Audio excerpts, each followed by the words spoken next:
man. Happy Monday. Happy Monday to you. The happiest of Beautiful day. Mondays. When that intro was playing, I noticed my Keepers of Craft hat. I was wearing that, and it was so nice and pristine. Or maybe not pristine, but it was missing all the sweat stains and sun bleach spots and stuff that it has. Now we need to put in a new hat order. Shano was actually telling me that too. Instead of shirts, or in addition to shirts, maybe we look into new keepers hats. But and anyway, Yeah. how's it going, everybody out there? As you are now joining in to listen to us ramble on about beer flavoring tonight. Because we're experts. Totally. Motherfucking experts. Though of the people I know that brew beer and have used a lot of fruit and other flavorings, I think you and I are among the people that have played with it the most. Probably, I know you've taken quite a few medals in fruit beer and stuff, but we'll get to that shortly in a little bit here. Before we even start on our intros and some catch up stuff, before we start the flavoring talk, what are you drinking? So I am kicking a Guinness right now, and I am slowly but surely working my way back towards having home brew. Um, Nice. so soon. But no, tonight will be Guinness and Budweiser and Hams and what other ever German beer I pull out of my fridge. Still working. Fridge medley, yeah. I did. I stacked a bunch up in there, and I know it's just going to be kind of a reach and grab. So uh, there could be some puck cider in there. We know you like the reach and grabs. I do It's I prefer to reach around and grab, but it is what it is. You roll with it. But no, I'm getting ready to brew. So I got the notification from Hopcraft Supply that my ingredients will be here tomorrow. So I'm excited. I'm excellent. gonna make some fucking homebrew.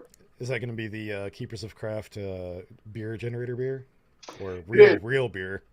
No, well, both. Oh, So I think Keepers of Craft Beer Generator Beer gave me a very like solid direction to go towards, like a take on a Kentucky Common. hmm, Um, Now to meet the requirements of the generator, I have to add fruit to it, which I thought was timely for the show. mm. We can talk about what I'm going to try to do that. But I did decide I'm going to pull off like 2 gallons or a gallon and a half and fruit it, and I'm going to keep the rest of it as uh, a pure Michigan Common, Nice. Copper Common. Because that was I don't know. that was one of the requirements, right? Is that it had to use all Michigan ingredients. It did, yeah. So it had all. So my generator recipe was a fruited um,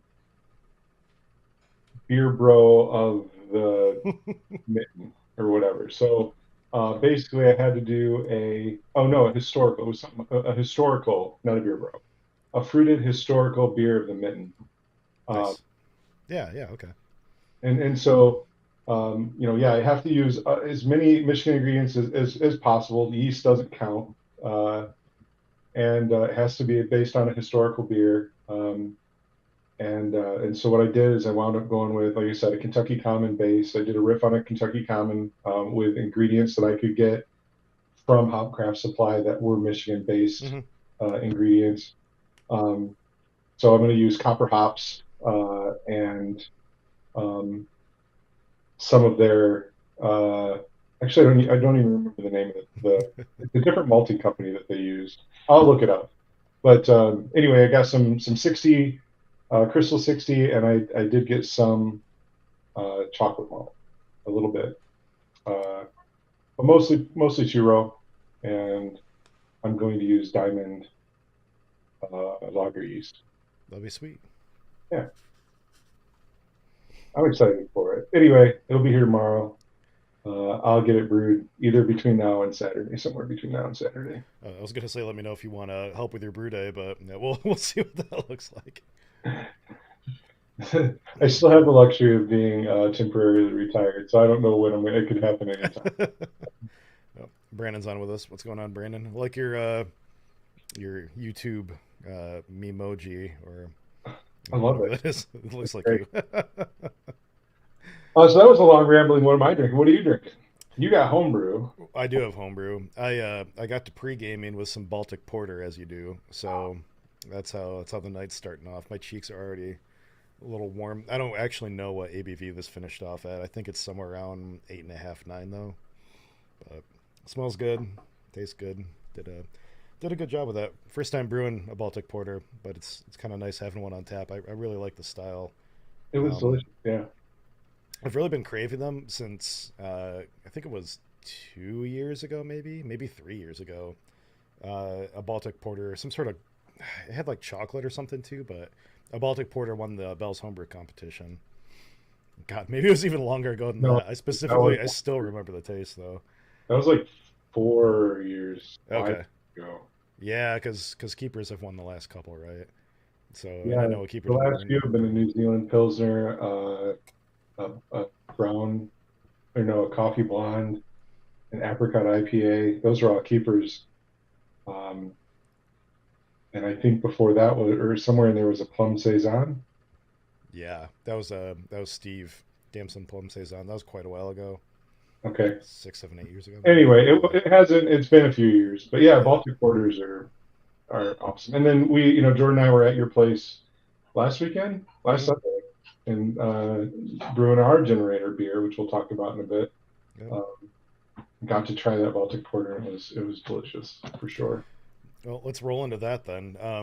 Yeah, we brewed the Michigan Brews Beer Generator beer, which was a I can't remember the entire like phrasing, but it's in a it was an imperial German ale, um, like fermented with German ale yeast or something like that. I can't 100% remember. I'll have to go back and find the exact phrasing, but we ended up doing an imperial Kolsch essentially that seemed to hit most of those marks. We developed the recipe live on the air. This thing didn't have coffee or something in it, did it? We'll have to go back and check to make sure we don't break the rules or something. But oh, you know what? It was of the beer bro, so we were supposed to finish it sweet too. So we went super high on the OG in order to try to finish off a little high. Yeah, Unfortunately, uh, I had a choice between two Kolsch yeasts, and I picked one that has a little bit of a better attenuation, somewhere in the 82 to 85 mark. So with the best intentions, I already see that the tilt is telling me we're at 1027 and it's still bubbling away down there. So I think we're gonna finish off maybe closer to 1020 and maybe have it be like 10 and a half, 11%. So this will be a fun beer, but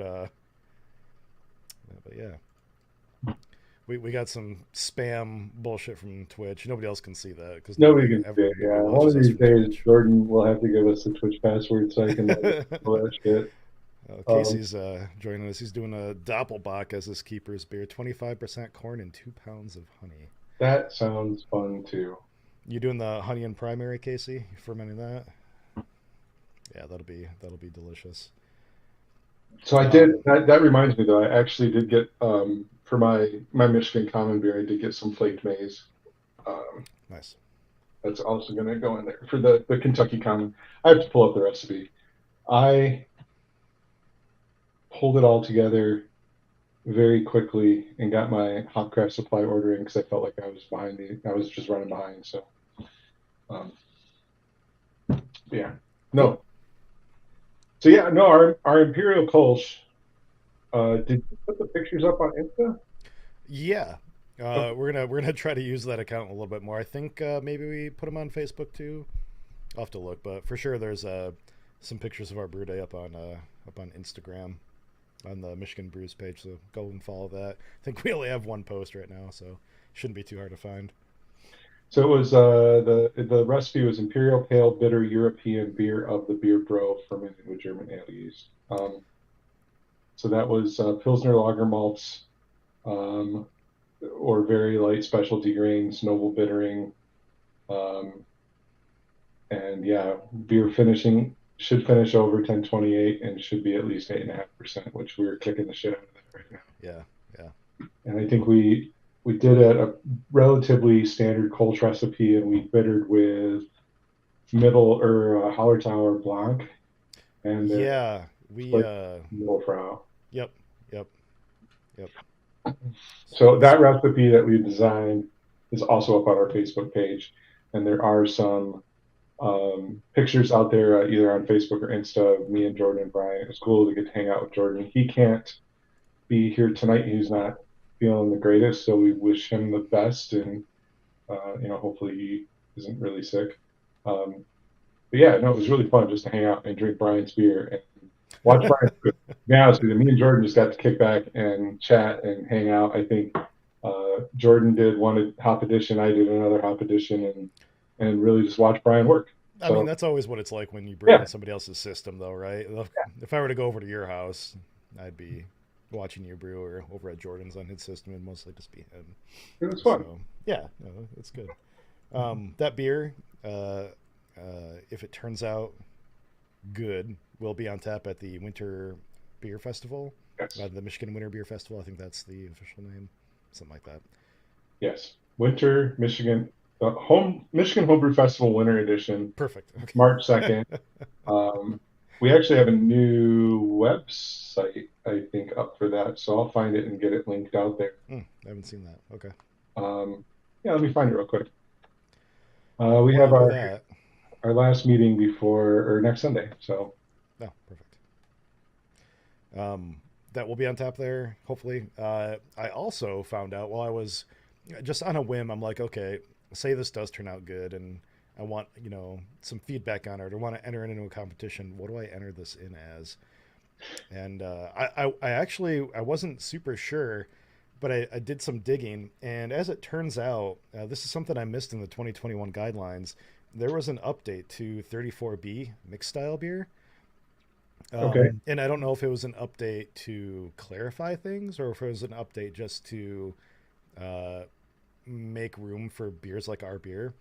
But in the 2025 guidelines don't have this, but in the 2021 guidelines, at the beginning, there's a list of other things other than so mixed style beer. You think two different beer styles mixed together, right?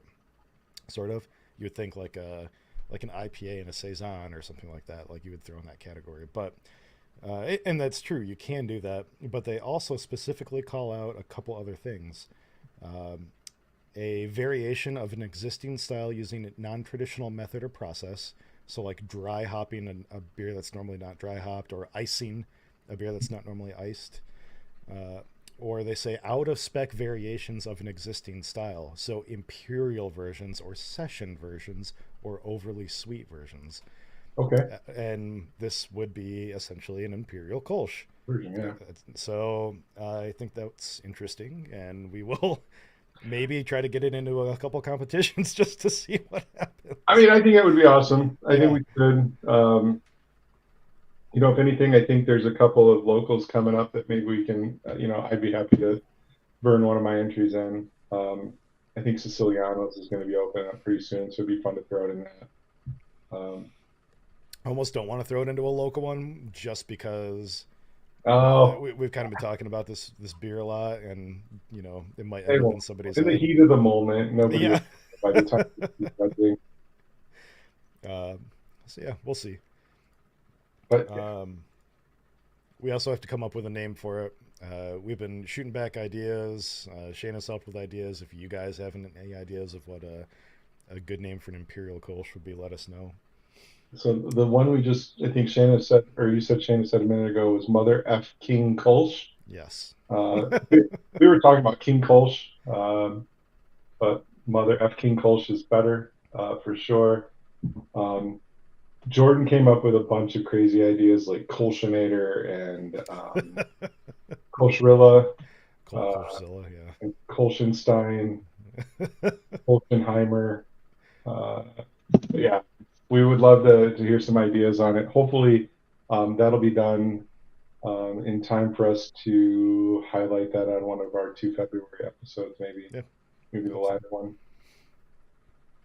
So, That said, I think the last thing that we have to talk about is that the Michigan Beer Cup judging date has been moved. If you did not see that on the official website, we had to move it due to the Michigan Summer Beer Festival changing their date, and we didn't want to hit the same date as them. Um, Partially because One Well is helping us out with their brewing facility. That's going to be our judging facility that day, and they want to be there to help us out. And also, we don't want to have to lose judges to the festival. So, Yeah. So we are doing beer judging on Saturday, July 20th at the One Well production facility in Kalamazoo. We're going to start around 9 o'clock. We are going to have the registration site open for judges and stuff like that in the nearest future, somewhere out there.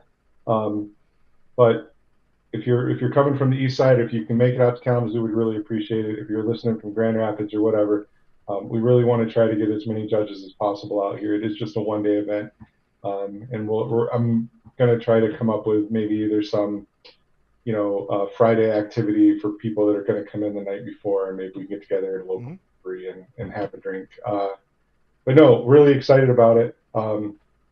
We are still going to judge mead and cider, but we're not going to do it on that Saturday.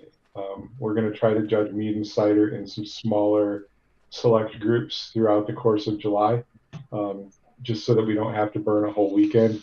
And we're working with some pretty high level judges that are going to help us either pick away at that or knock some of it out. mm-hmm. So It'll be a good month. it will be. It's going to be awesome. And More then one details more to thing come. on Beer Cup. Since we did just start today, we started sending out sponsorship and donation emails to the larger vendors, and we've had some great responses. So we appreciate that. But if anybody, knows of anybody that they think would be a good partner or would like to get involved with helping to fund some of the prizes for Michigan Beer Cup, that would be awesome. Hit us up or send us a message. We did put a post out on Michigan Beer Cup's Facebook page looking for some people to help us get some donations, and I've reached out to some of those. I know it was a little gap and there was some quiet time, but the holidays crept up on us and some other shit happened, and it is what it is. But anyway, we're starting to source for donations, so um, I would like to start a program up tomorrow or the next day to reach out to Michigan-based breweries for some category sponsorships. So if anybody has a friend or a good contact at a brewery, I'd really appreciate that. We'd love that to help. And I think, as I said before, the Michigan homebrew community really supports the Michigan breweries. So this is the opportunity for Michigan breweries to turn around and support the Michigan homebrew community. Yep, So good stuff. that would be awesome. Uh, so with that, I guess we get That's into fine. the main topic. Yeah. Yeah. So I'll kind of do the introduction. We had the idea to do this probably probably a while ago. It's been floating around our ideas book for a bit. Partially just because of our experience brewing with like weird fruits and spices and other flavorings and stuff like that, and partially, I know Jason actually I think in the Michigan State Fair competition judged fruit beer, and unfortunately for him when he tried my beer, but Oh yeah, I was gonna say it wasn't all a bad experience, but yeah, I did. You're right. Your beer. or maybe you're doing sour beer or something. I don't know when it turned. Oh no, it was fruit beer. It was fruit beer. Yeah. But um, we sort of want to talk about uh, the idea of just using flavors in beer that are not normal beer flavors. So I think the first place that we need to start out with is intent, Yeah. if that makes sense. So I a while ago wrote like a whole post on Reddit about this, and have since like moved it over to our club's website. But when designing a beer, I think that one of the most important things that you need to do is uh, taste it if you can imagine what it's going to taste like before you even get to designing a recipe for it. Like when you think of a raspberry blonde, like what do you want this thing to taste like? What do you want it to look like? How bubbly is it? How creamy is it? Do you want the raspberry to pop and be tart? Do you want it to be a very like nuanced flavor in the background with like this nice like rosé color? Um, and so that's going to kind of define the entire way that you use these weird ingredients. It's not something that a lot of new homebrewers uh, think of. I know that because I was not one of them. My very first homebrew on my own was a chocolate banana porter, and I just yeeted Hershey's cocoa powder into my boil and mushed down some bananas into my primary, and it was a absolutely awful beer. And I think that's what happens a lot. Like you just think, okay, I'm going to brew a beer, but I'm going to add these flavors too, and you just kind of throw them all together without intention, and you kind of get something weird. So we're going to talk about things like when to add flavorings, what type of flavorings we can add. Um, we can hit on what some of these flavorings do besides just add flavor, because they can affect like mouthfeel and aromatics and enhancing other flavors and things like that. And even color Um, clarity and head retention. I mean, yeah, there's a lot of different yeah, things that can go into it. yeah, 100%. So to start off like the win portion, then let's talk about boiling, right? So when you use like fruit, Jason, like do you ever throw it in your boil? No. And again, when you're talking fruit specifically, I would say no. Typically, I don't want to throw it in at least at the beginning of the boil. There is some knockout, flame out additions that I think are okay, but I think with the question about when to add, um, if when you're thinking about when am I going to add this ingredient, you need to think about what is the that step of the process going to do to that ingredient. So, if you're looking at boil and you're looking at adding like raspberries, if you add them at the beginning of your boil, you're just going to cook the shit out of them. You're going to boil off a lot of those volatile oils and aromatics and things like that. That doesn't may not work well with a delicate fruit like a raspberry, but it may work better for you know a spice or herb or a veg like a pumpkin beer. It might be better to add the pumpkin earlier in the process if you're trying to do that. So it Mm-hmm. really depends on the fruit I think that you're using. But I would say at best in boil it would be at knockout as soon as you're taking it off the fire and you're ready to start cooling that beer so that you're getting the sanitation from the heat, but you're not overly cooking what you're adding in. You have Yep, a and there's different. some things I do better, like spices. Like some Yep. spices do better, like right at the end of a boil or something. Um, there's certain spices that, even biotransform a little bit, like coriander, I believe. Um, I can't remember the exact from what to what, but I think it's something like geraniol to citronellol or something like that. It ends up adding more of like a citrus flavor Yep. in beer rather than the actual like coriander flavor because of some of the chemical reactions that the spice has with the yeast and some of the compounds that they produce, and it's going to be yeast dependent and stuff too. I think Yeah. saison yeast and wine yeast often are a little bit better at I manipulating that stuff, but would say typically like things that I would add at knockout are going to be, like like pumpkin spice. That's good. Coffee's good. Most of the fruits, again, like I say, like, and I try not to jump the gun too much, but I feel like most fruits do better in primary or secondary because of the delicate nature of fruit. Um, and there's different ways that you can treat the fruit to make sure that you're not, interjecting too much, risk of other infection or bacteria into your beer.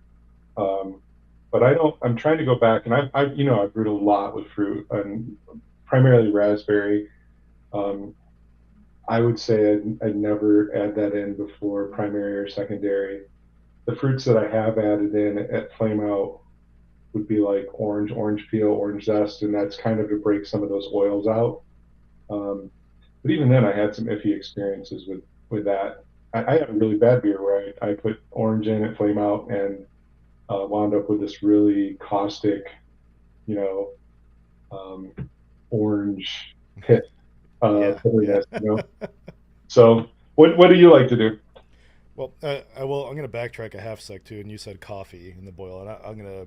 I don't know if you're just running words out there, but I'm gonna disagree with you on that maybe a little Really? bit.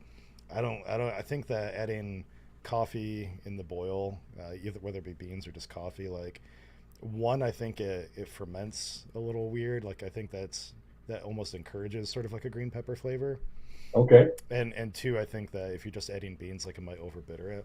So I've never done it. So if anybody's actually done that's sort of my head canon when I think about coffee. Okay, but so I wonder then if it could have been better not in the boil. So, But you said you've done it, and Colombian grind, I my coffee stout.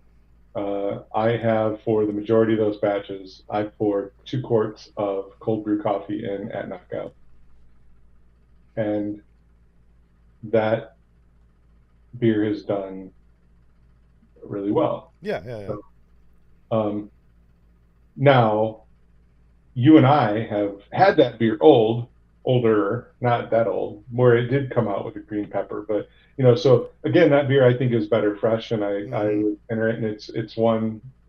And we've talked about this before. Between it and Looper, those are like the two most metal beers that I have. It's coffee stout and Looper, and I throw my coffee in at Flame Out. Um, and it was more for convenience, I think. But I would say that for the last 30 brand batches of it, I've done it at Flame Out. I going back to um, oh god, what was I gonna say? Oh, going back to adding, you had mentioned like a sanitizing fruits and things like that. Excuse me. And part of the reason why somebody might want to add them to the boil, um, I do think that there is certainly a good thought process behind wanting to sanitize fruit and other ingredients that you're adding to your beer. Part of me too sort of feels like um, if I don't want to say like don't worry about it, but if you're kegging especially, Yep. I say just go for it and just drink it fresh. Maybe just understand that some of these beers aren't going to be beers that you're going to want to age. Either that, or maybe you're doing like a sour or something, and it is something that you're fine with aging out, the fruit on or something like that. Well, too, I mean, if you're adding fruit to secondary and the alcohol has already been developed in the beer, I think there's that impression that the beer is already kind of inhospitable to any weaker you know bugs that are going to come in on the fruit. Mm-hmm. At least I've not done any research on it, but I've heard that a lot.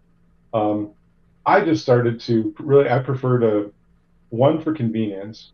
I freeze my fruit, and I typically add fruit more in secondary, or add it to primary after um, fermentation. Mm-hmm. And so um, yeah, I've never really cared or worried too much. Have I had a raspberry beer turn into a bottle bomb? Sure.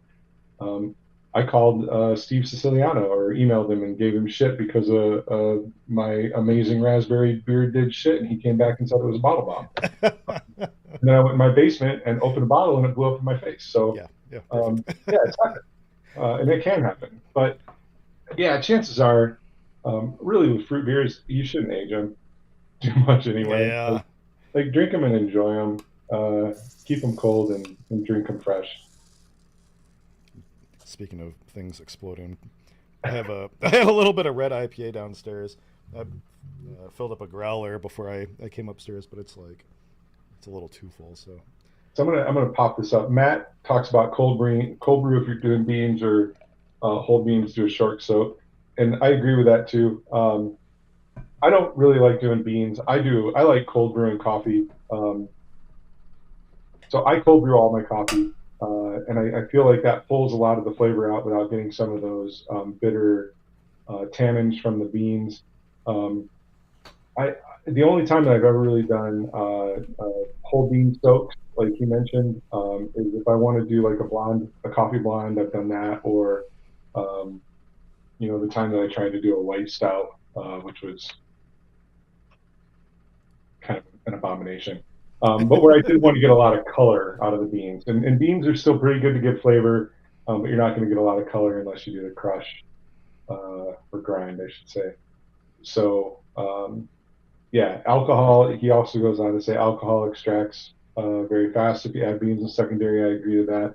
I would, if you're going for that, you don't want a lot of coffee color, but you still want a hint of coffee or some coffee flavor. And knowing that he primarily does meads, it makes more sense. Mm. That short soaks with beans in secondary is the key. But jumping around a little bit, but I would say if you're going to do coffee as an additive in a beer, cold brew coffee, and do it in advance and either add it at flame out or add it in secondary. I'm not going to disagree with Brian. There is quite the possibility that fermenting coffee through the primary process could lead to it having the green pepper flavor sooner. Um, I just never brewed that beer to last that long. Yeah. So it's a good call out though. So back to the intent, thinking about when you're Yeah. adding it, Yeah. Yeah. what you're doing with it, and then that kind of that final flavor that you want out of it.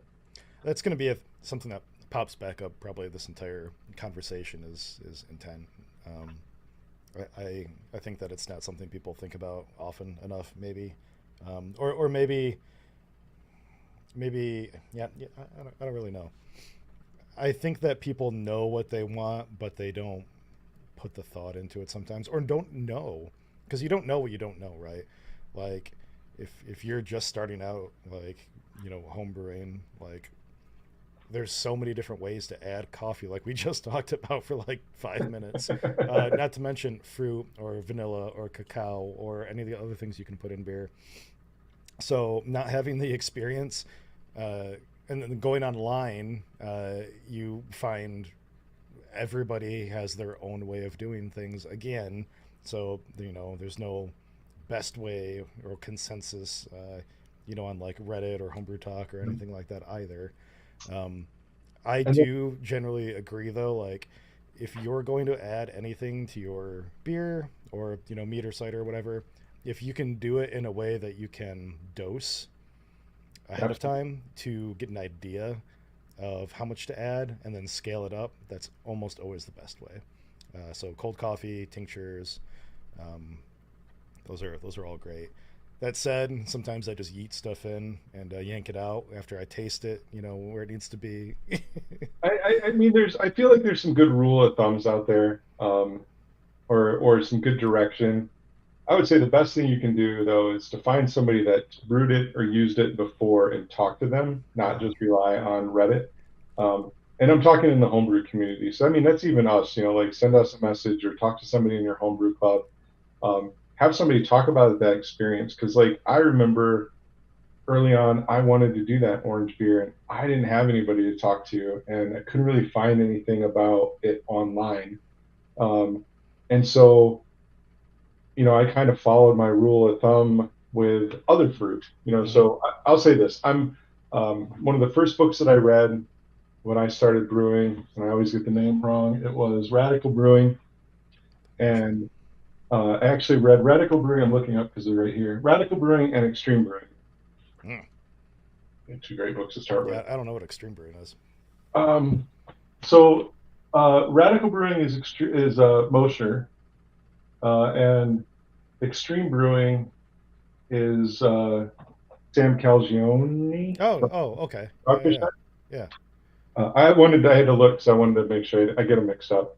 Um, Extreme Brewing taught me to go big or go home with fruit. When it comes to fruit, and now we're not talking coffee or spices or anything else, but if you're brewing a fruit beer, if you're brewing a raspberry beer, make it fucking raspberry. Mm-hmm. And in most cases that's correct, except for I think citrus fruit, because citrus you got to kind of go back to, is this fruit really potent and powerful on its own? Mm-hmm. Um, Would you eat a fistful of raspberries? Sure. Would you eat a fistful of a lime? If No. you're a freak, a lime freak. Right. But I mean, that's the kind of thing. Like, I remember I went and I added like multiple pounds of oranges and orange peel to a wit that I brewed, and it was just horrible. Yeah. But on the flip side, when I brewed or when I did judge Michigan State Fair um, fruit category, I feel like almost every beer except yours, which was a whole other topic, but I think every beer I put comments on where like, where's the fruit, Yeah. and add the fruit. And I If think it's a if raspberry blonde and it's not even like pink, like yeah, it's either extract or you probably didn't use enough. a great example that I have for and I know raspberry is the fruit that I brewed with the most because I had a raspberry farm down the street and from where I lived before. Um, a great example of it is if you go on, and I can do this because they're a Louisiana brewery, and so I'm sure we're not going to piss anybody off, um, at least close to home. But if you go look at Purple Haze, which is Abita's raspberry beer, it's like one of the worst beers Yeah, on yeah, rate beer. yeah. It's And you pour it, and it looks like a Budweiser, and it tastes like a weird Budweiser or whatever. And because there's like no fucking raspberries in it. And so yeah, but if you go and you drink a Rubaeus, it's so rich and red, and there's so many. That's probably the extreme. But anyway, um, check out some good books. Read books about it, and with fruit, I would say it's better to go big.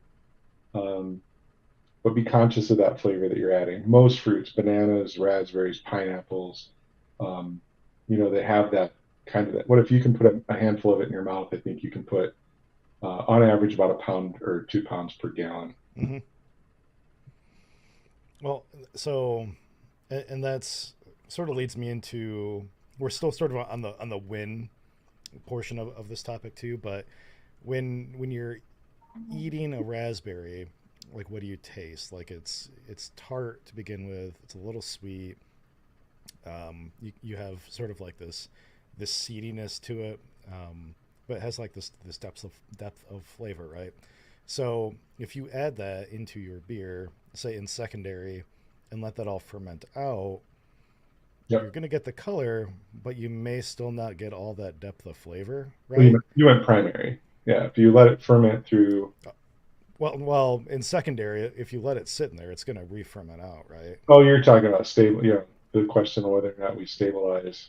Yeah, and that's where I'm leading it into is that something that I've been I'm with you. experimenting with for the last couple of years, and I'm not saying that there's any best way to do this, but uh, especially in my sours, I've been experimenting with stabilizing all of the yeast and the other bacteria and microbes and stuff in there, and instead of like having sort of a nuanced fruit flavor, balance like out this tartness, I want the sweetness from the fruit to stay in there and really have it taste like a fruit because you know like again we're using raspberries, but I want the tartness from like a sour beer and the sweetness from like the raspberries and Well, it's important. Like if you had a handful of raspberries and they were all tart and no sweet, you wouldn't like them that much. I mean, right, yeah, and it's the same with even like we can pivot to like strawberries. The same thing.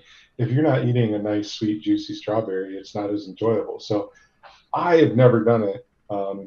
I've never gotten into stabilizing like you have, and but that's I think the area that I'm most interested in because I 100% agree with you. I think stabilizing after secondary and adding the fruit is the way to get the maximum flavor when it so comes to fruit. the best way to do that I think that's generally agreed upon is chemical stabilization, or sometimes it's referred to as like chemical pasteurization, but using potassium metabisulfite and potassium sorbate, um, or what's the other metabisulfite? There's potassium and sodium. Either one of those. People say that sodium metabisulfite um, can lend more of like a salinity or salt flavor to the beer if you use too much of it. Um, I've used both. I've landed on potassium just from more of the mead making suggestions and literature that I've read. I don't know if there's a particular best way, but really, all you you want the metabisulfite part. Yep. uh, um, so that will essentially stunt and halt the reproduction of all the yeast and other microbes um, that are in your brew, and you can then kind of use sugar to your heart's content after that, fermentable sugar, without really having to worry about it re-fermenting. I would suggest that if you're going to do that, perhaps rack it into another vessel first to try to get it off of the yeast, just to get the most effectiveness out of the stabilizing agents. I don't like racking beer all that much, just because I'm big into oxidation. I don't. Nobody likes oxidation in their beer, but you could potentially do it in like a keg too, or something like that. There's plenty of ways to go about adding it, but That's a different show. Yeah. yep, 100%.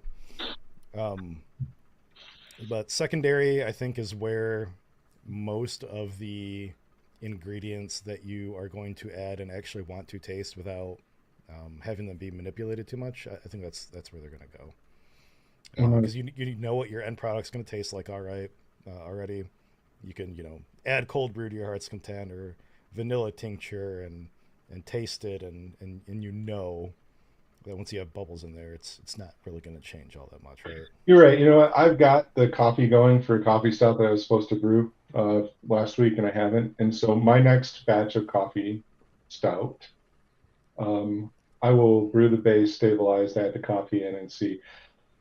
Going back to that, I've always talked about on this show and in our club meetings how I've added all this coffee to that beer and I've never declared it, Yeah, which I think will be another topic that we can talk about with fruit and things like that on when and when not to declare. But that might be it, is because I'm fermenting it and it is, kind of dissipating out or aging out or being impacted by the fermentation process. So I'm curious about it. I will stabilize in that coffee, whatever I'm going to do to it. So, but that a lot of that what we talked about though is primarily like fruits, things with sweetness and mm. depth and complexity of flavor. Um, do you have the same mentality and behaviors when it comes to peppercorn or cinnamon stick or other spices? Or, Yeah, that's tough. I think something like cinnamon is a good candidate for a tincture. So, soaking it in something like a bourbon or a Everclear. Um, I've added a whole fifth of bourbon to a big stout before, and honestly, it takes a lot to get that flavor to come through uh, in big beers. So I don't worry about the actual flavor of the alcohol all too much. Um, but for something like pink peppercorn, I don't know. I've never used something like that all that much, so that would be something I would love for somebody else in chat to chime in on if they've used it. I know peppercorns are a thing in meads quite often. Something like cacao, I think, is a good candidate just to sit by itself. Um, Specifically, it's one of those things where I think that you can alter it a little bit before you use it. I love to roast my cacao before I use it. I will turn the oven on, like 250, stick it on a cookie sheet, throw it in there until my kitchen smells like brownies. It only takes maybe like 4 ounces of cacao to really start to get a flavor coming through in a beer or meat or something. And throwing it in a sanitized or boiled like hop sock and just yanking it back out after a couple days. Um, it is a really, really delicious ingredient. But I don't think it lends itself to extracting quite as easily as something like vanilla. I think there's a lot of I don't know. I don't know if if it's just because 4 ounces of cacao is like it takes up a lot of volume maybe, and Yeah. you'd have to soak it in a lot of a lot of alcohol, unlike something like a vanilla bean. I'm not sure. I've never done it before. So my experience with cacao, and I know we're kind of getting into that tincture extract area Mm-hmm. already, and we need to circle back on concentrates, but we can do that. Um, when I was researching how to use cacao in a brew that I was going to do years ago, I actually went around to a bunch of the breweries. I'm, as we all are in Kalamazoo, we're all friends with, the majority of the brewmasters or breweries in town, and I had relationships with other ones like ArcLight and Papa and things like that. And I remember going to like 4 or 5 different breweries and talking to the brewers and saying, "What do you do with cocoa nibs, and how do you use cacao, and how do I bring this into my beer in the right way?" And the universal answer I got from all of them was they don't have time for that shit, and they just use extracts.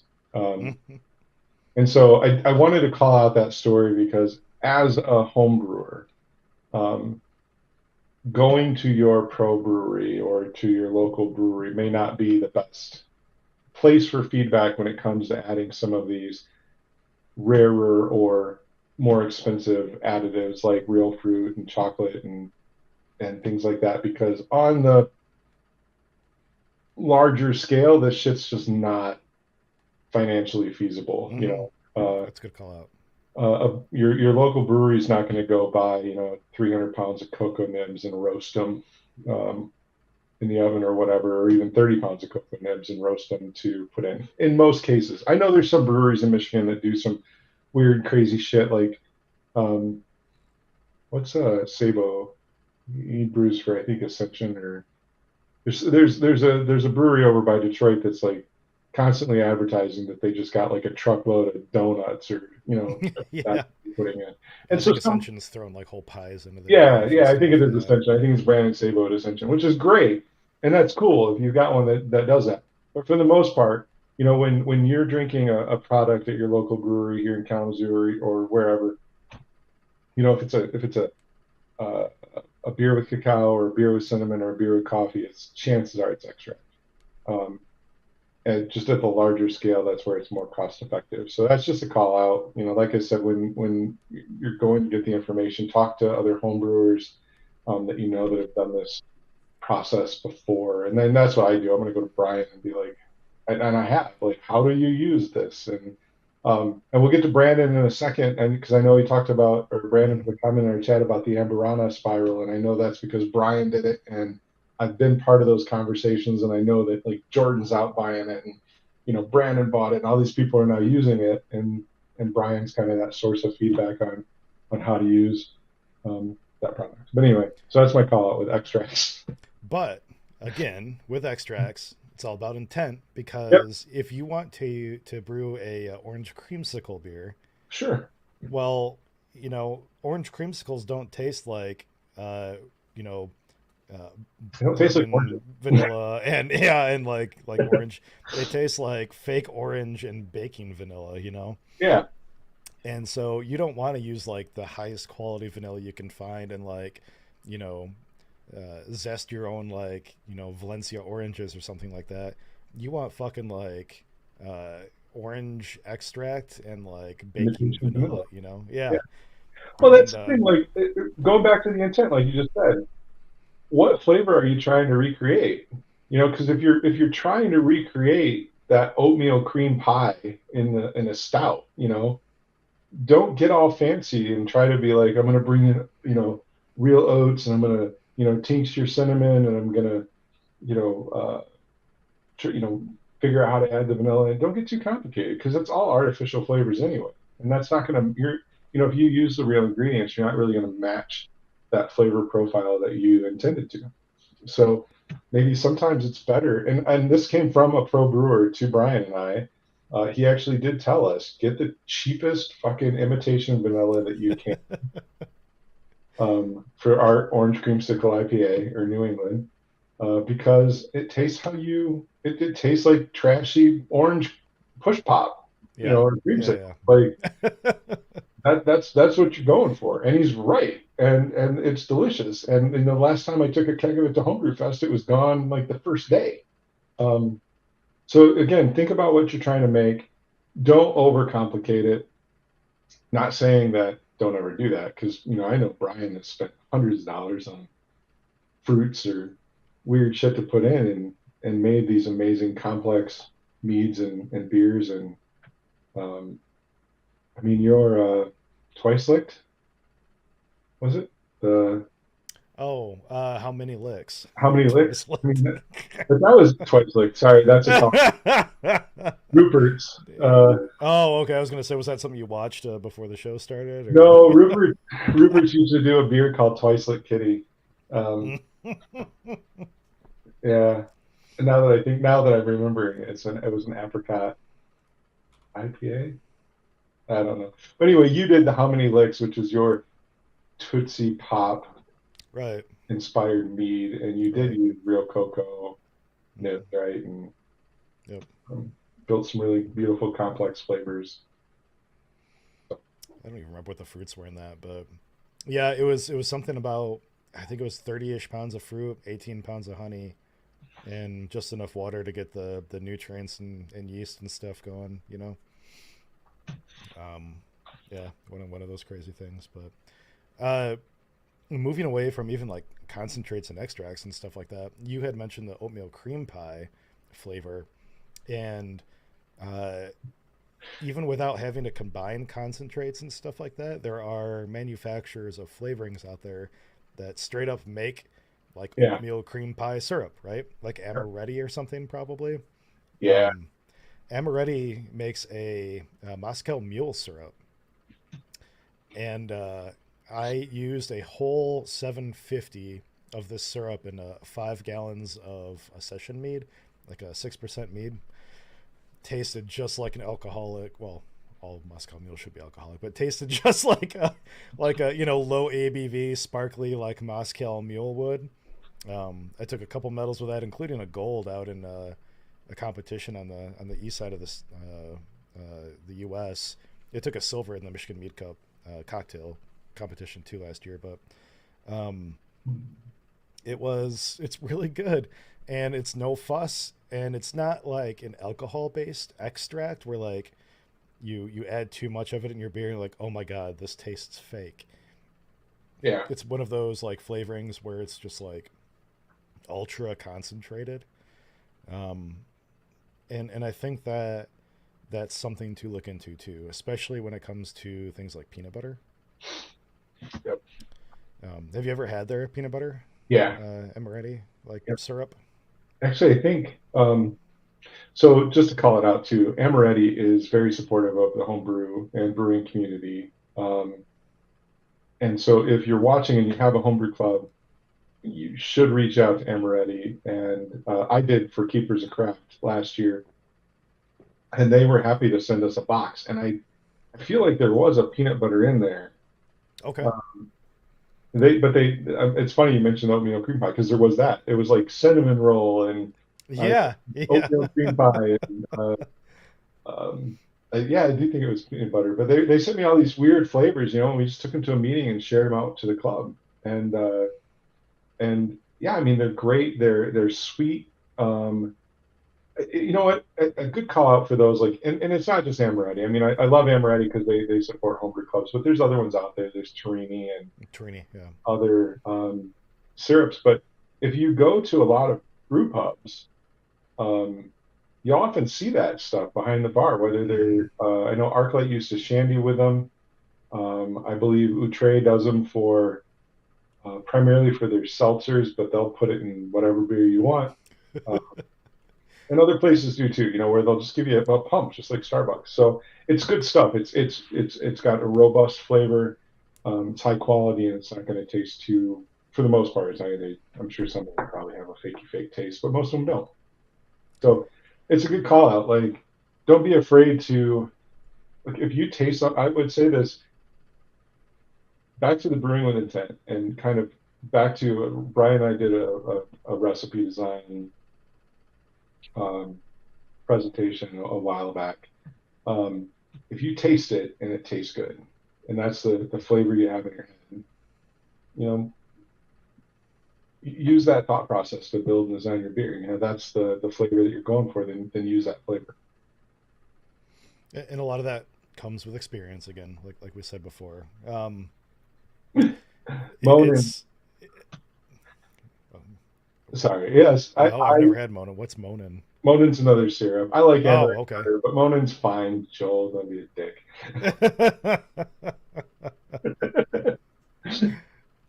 Monin, Torini, Amaretti. Amaretti's my favorite just because they sent me free shit. Yeah, they're great. But there are other like their powder flavors too, like a PB2. The powdered peanut butter flavor. I think they make like a regular and a chocolate. I have I don't think I have any experience using the PB2. I've had other people's beers that have used that, and I feel like the flavor for sure comes through, but I always feel like it's much weaker for all of the product that they use. Like, um, part of me feels like it would just be better to use something like an amaretti syrup for like a flavor like that. I've read that it's a flavor that potentially fades over time too, using those powders. So something to keep in mind on those. But again, like we said, if you're using those flavorings, maybe it's something that you want to drink more fresh anyway. So maybe it doesn't matter quite as much. Um, yeah, West Michigan Brew Off says I like to combine PB2 and an extract. Um, PB2, that's on our list to talk about. PB2 is a great product. Uh, if you want to get the thing is if you want to get peanut butter in a beer, you don't want to add peanut butter to beer. Peanut butter itself is oily, it's goopy, it's hydrophobic, so it's just hard to get it incorporated in the beer. So you either have to use a flavoring, or in PB2's case, it's a dehydrated peanut product um, that you can mix into secondary or whatever. Um, I'd say if you really like the flavor of PB2, then you know what you're getting into. Go ahead and do it. Um, I have run into issues where I feel like it adds too much of a roasted peanut or almost like a burnt peanut flavor okay. to beer.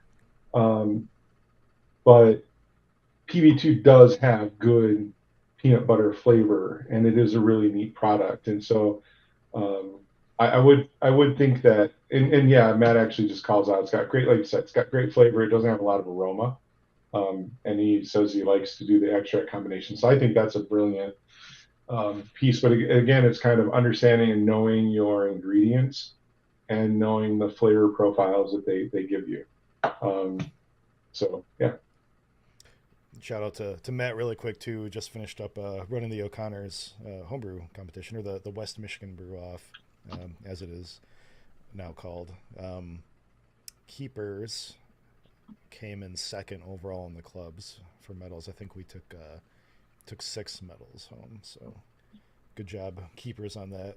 Congratulations to all the winners of that competition. And Matt, thank you for having us out. That was really fun. I'm sorry, but none of us could actually make the awards presentation. I think Brian Fishin was up there. Um, I, I'm trying to think of like any other third party like flavorings that we haven't hit on, but I don't know if they're. so there's for flavorings itself, in the brewery homebrew market, there are some other chemical based flavorings like Brewer's Best has a good line, or a big line, I should say. And there's other kind of products like that. I would say use caution with those. Some of those can lead to a chemically flavor. Um, when Brian was talking about the creamsicle that we did earlier, the creamsicle beer we use actually has it used Lorraine's, Mm, a candy flavoring. Um, but that again, talk to somebody about it or reach out to us because Lorraine's is incredibly potent. So in an entire keg of beer that we brewed, we put 7 drops, not milliliters, not yeah. ounces, seven. eyedropper, drip drops Lorraine's orange oil, and it just takes over. It's so super potent. So just kind of understanding the product, but extracts are definitely a thing that you can lean on and play with. Fruits themselves can get very expensive, um, but I want to circle back to concentrates, Yeah, thank you, because I was thinking about the same thing. I know we missed that. because we jumped over concentrates. Extracts are they're easy, and they're cheap for the most part. But concentrates, I think, are the new thing that at least it's sweeping keepers. Um, I know multiple people in keepers have won, gold medals or high level medals with concentrate beers. I've won one last year with Hmm. a concentrate. And in Michigan, here we have an amazing company called Coloma Frozen Foods. Google them. I'll look up their link and I'll post it. But they sell a wide range of concentrated fruit products, and they're very affordable, and they're actually really eager to work with home brewers, and they're super friendly. We should reach out to them and see if somebody wants to come on the show sometime. It'd be great to talk to them. Yeah, yeah, But they are just this amazing fruit product, and I think when I've used it, I just get a quart of this, Riesling concentrate or plum concentrate, or I think I've got some pear concentrate, and just dump it in. It's got all the sugars and the flavor and the kind of the characters of fresh fruit, but it's in a much more easy to use and affordable package. they do like wine grape concentrates too, like a Rieslings and what? Uh, I've only used the Riesling. I'm trying to think what else they have. I know they have a lot. I think they have like a Pinot, maybe like concentrate. There's some. They're both red and white. Um, and Matt Well, I used says the medal I won. I won with Muscat, which was Muscat. Yep, yep, a yep. Muscat grape concentrate. And Matt is saying for making your old apple, your own apple concentrate. And he has pictures of this. I've seen them.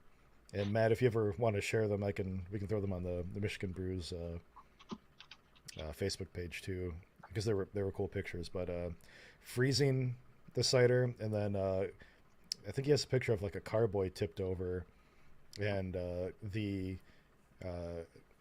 water stays frozen longer than the juice or the sugary stuff, and he's letting it thaw out and melt into like a different container, and he's essentially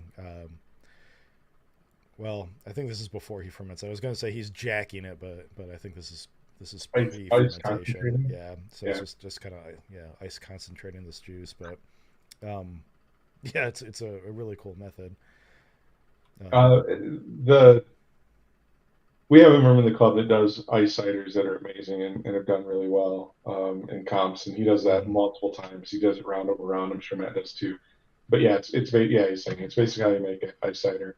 mhm. Um, a good thing to call out with cider in particular, though, is and this blew my mind the first time I did it, is if you're making a cider and you want to capture or contain or retain some of that flavor, keep some of the cider, and then when you're done, stabilize your beer or your cider and back sweeten with the cider that you use um, to make it as your flavoring. You can do that with other fruits as well.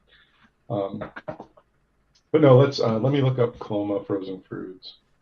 Um, It's like you guys are talking at the same time. Matt says, but you can save the add back later if you're doing a sizer cider. Yeah.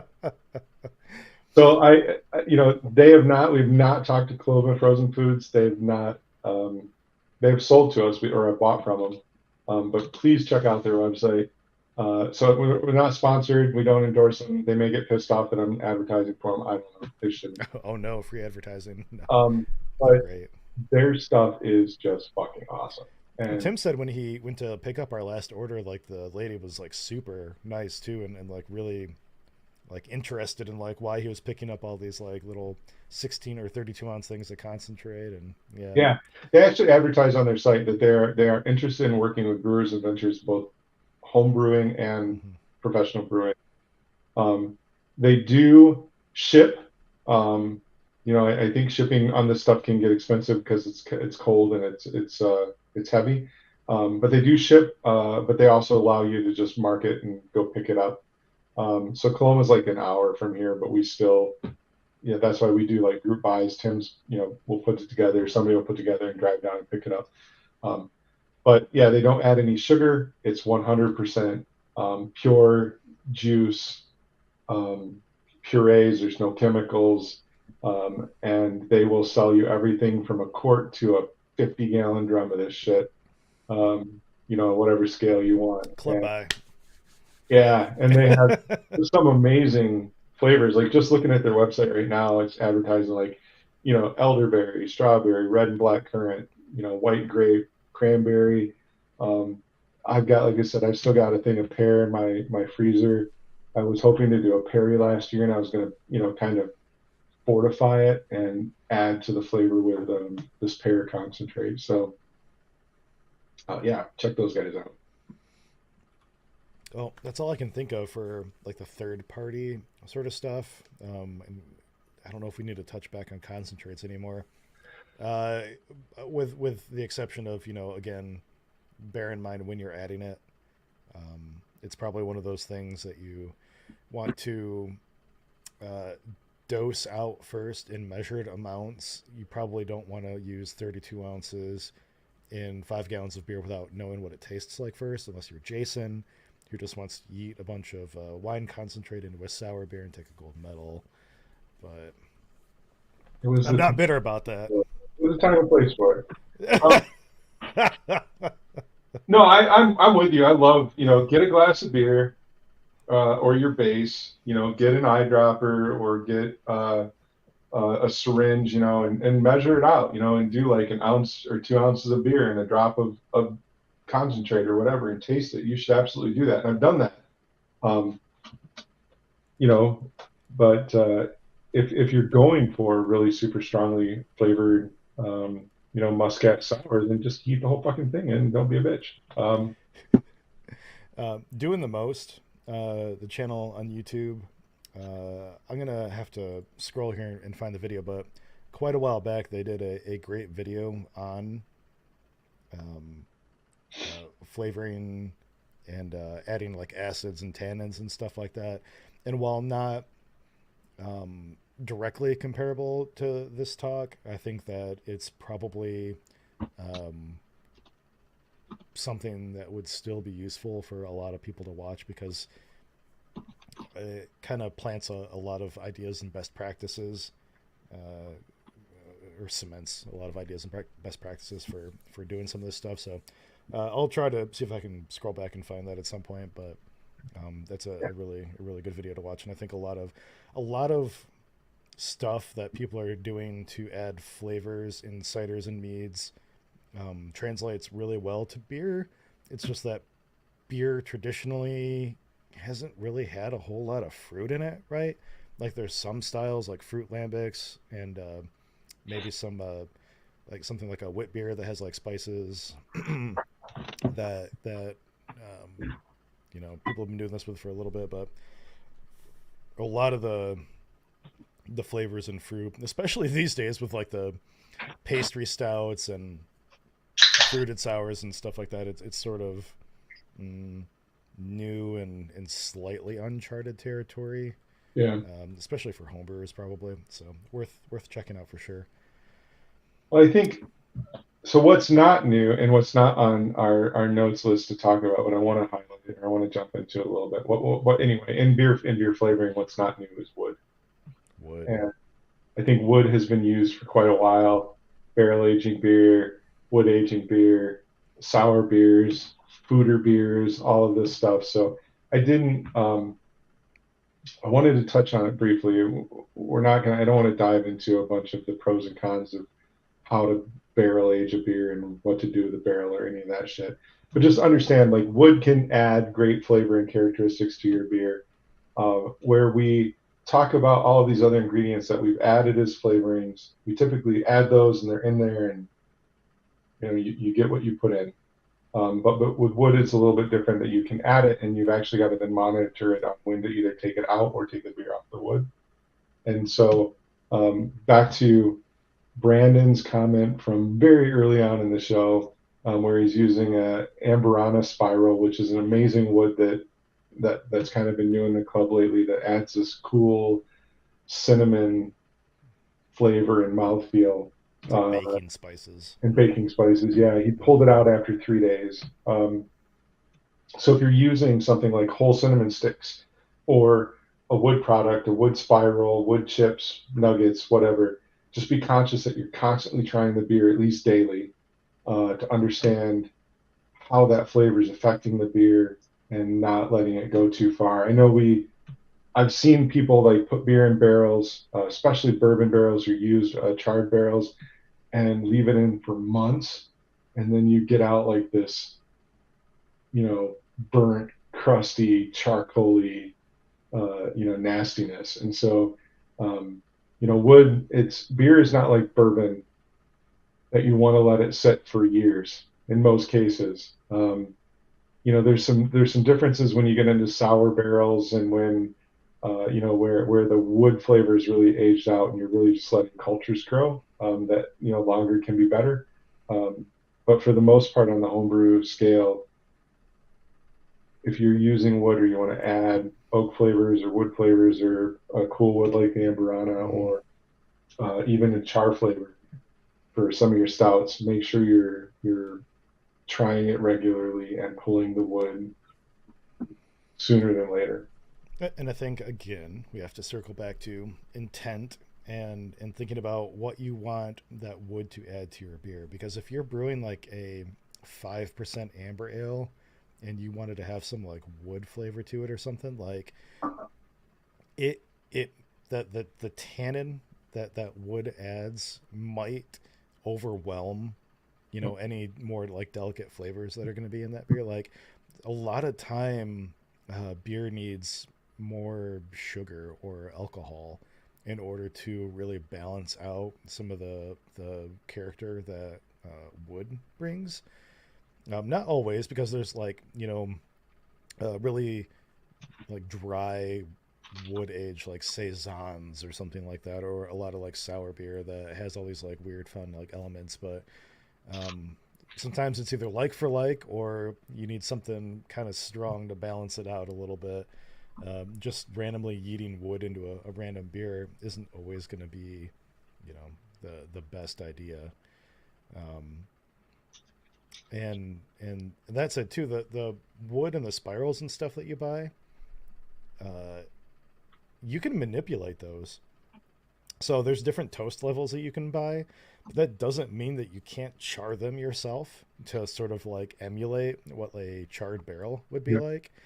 So you can take like a propane torch and char like a medium toast spiral or something like that, and then soak that thing in bourbon for a little while, and then add all of that to like a beer.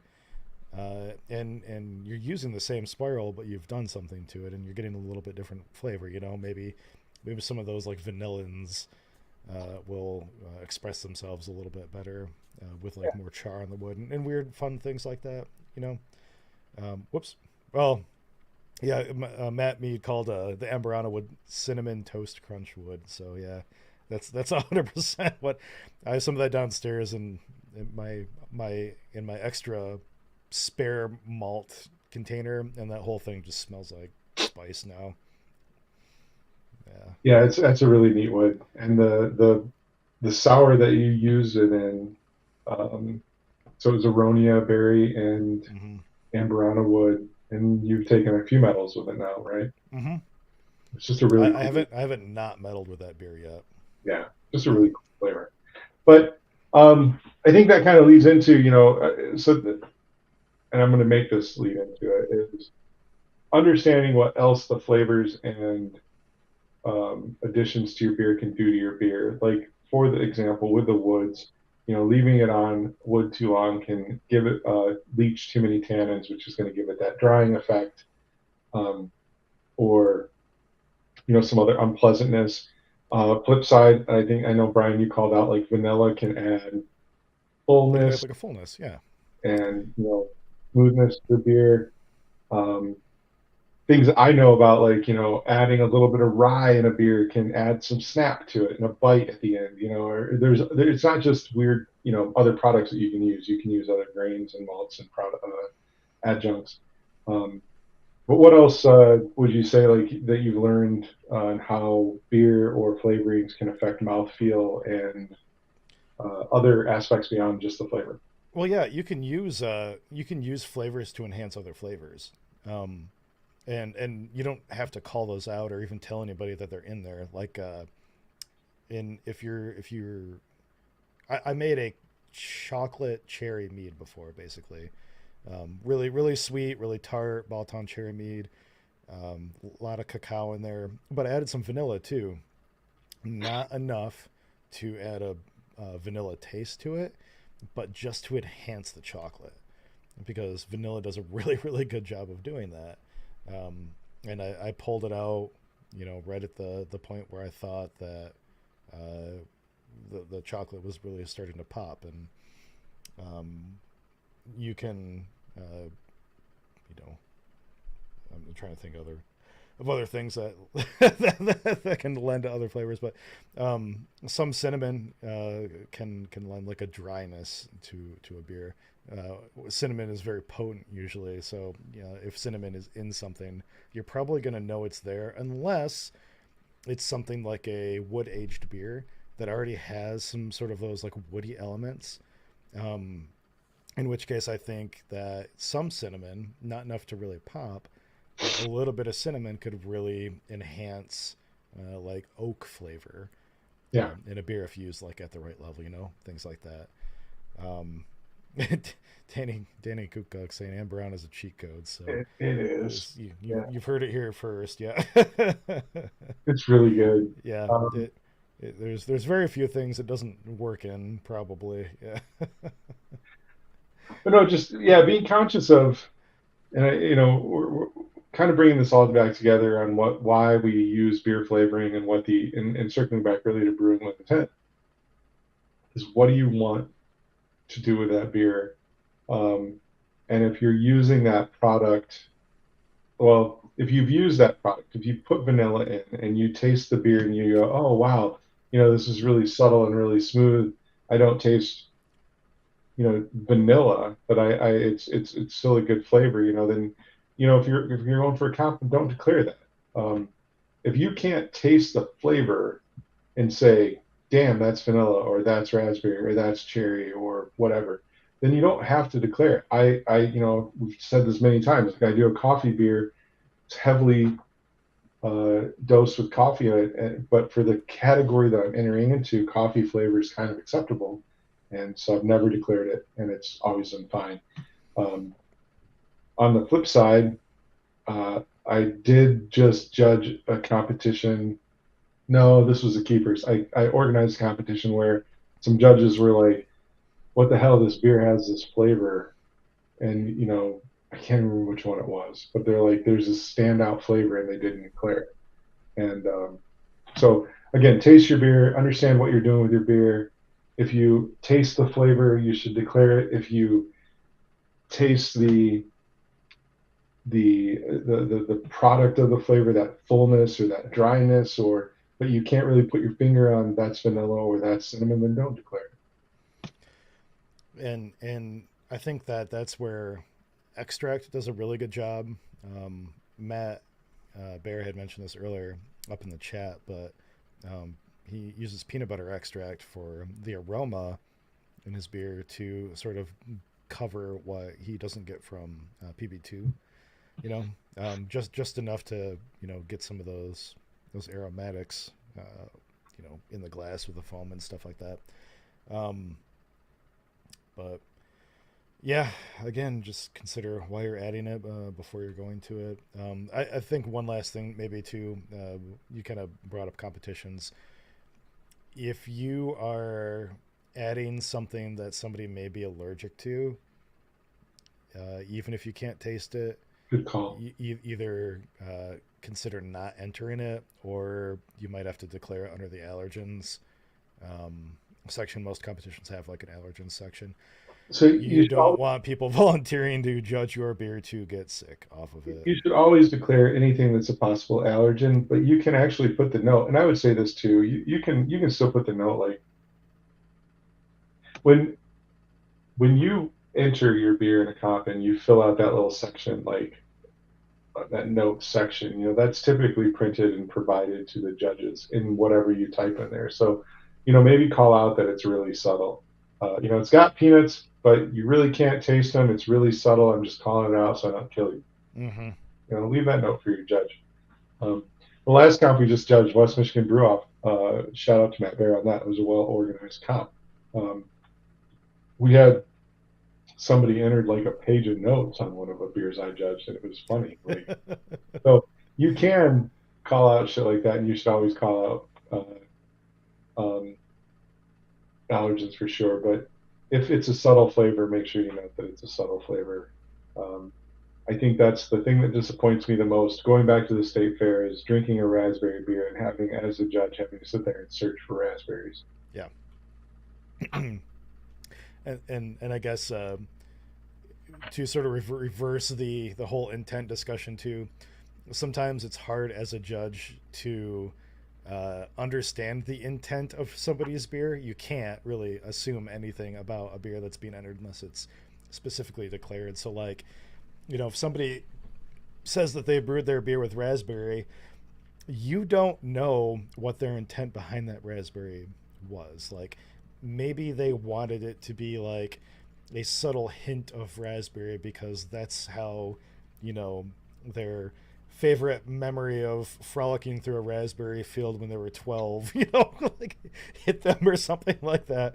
Um, I mean, while I do say, if it says raspberry, make it fucking taste like raspberry.